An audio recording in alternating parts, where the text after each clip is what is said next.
So the percentages of success in startups is pretty small. 80% of startups fail.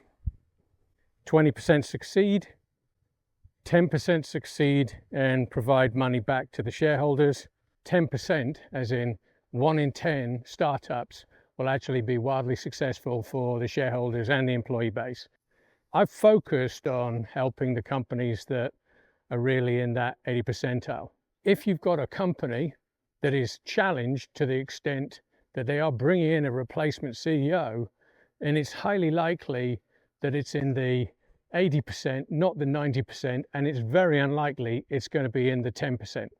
You know, one of the jobs I had, I dropped in as CEO, chatting to one of the board members that I interviewed with, and just said in passing, boy, if I'd known what I knew now, I'm not entirely sure that I would come and take the job.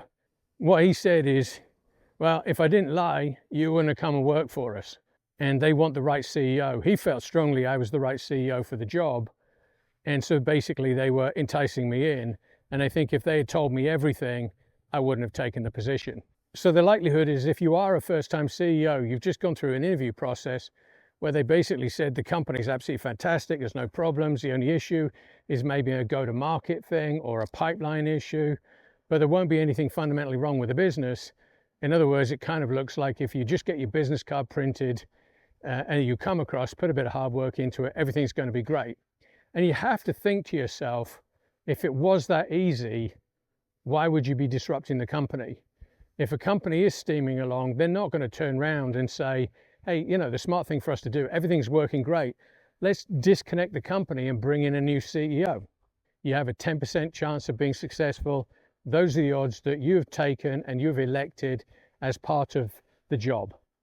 Now, that's not a bad thing. I've done this 5 times now.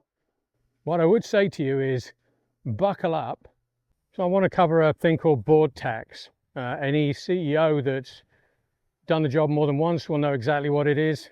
And my guess is there's going to be founders and first-time CEOs that didn't realize there was a term for it.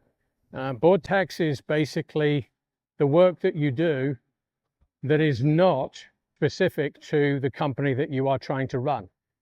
Example, I had a board member turn around to me and say, hey, I've got a son of one of my best mates who's setting a business up. You know how to turn a business around. Could you go have conversations with him? You can't say no, so you end up doing it. I had one chairman turn around to me, or board member turn around to me and say, I just fired a CEO of one of our other portfolio companies and decided to step into it myself. Can you sit on all of my weekly staff meetings?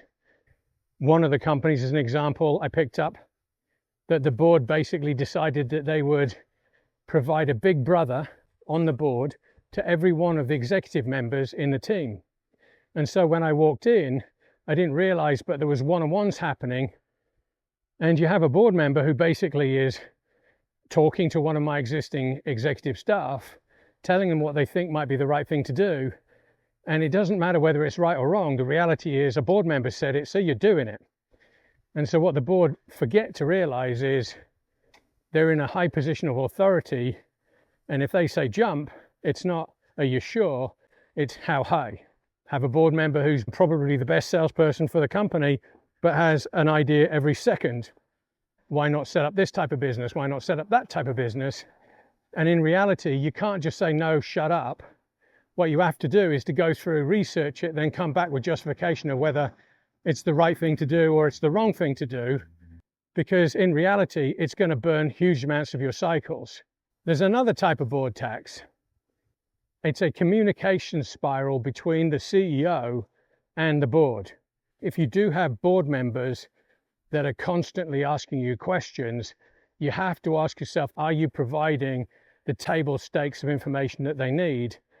In other words, the less information you give them, which is pertinent to how they see the business should be going forward, the more probing they do and the more that escalates. The could you do me a favor board tax, plus the board tax of go fetch rocks because this is a cool idea, and the miscommunication between CEO and board expectations board tax, these could escalate into 50 or 60 or more % of your working day. If they've hired you to turn a company around, You need every single second, hour, minute focused on the business. And if you're spending time on board tax, you're not spending time out there selling and being productive. This is actually an issue that the whole board needs to solve. And from a positional standpoint, the CEO should be able to resolve this himself. If he can't resolve this, he should be able to flag this to a chairman or an executive chairman, and they need to step in.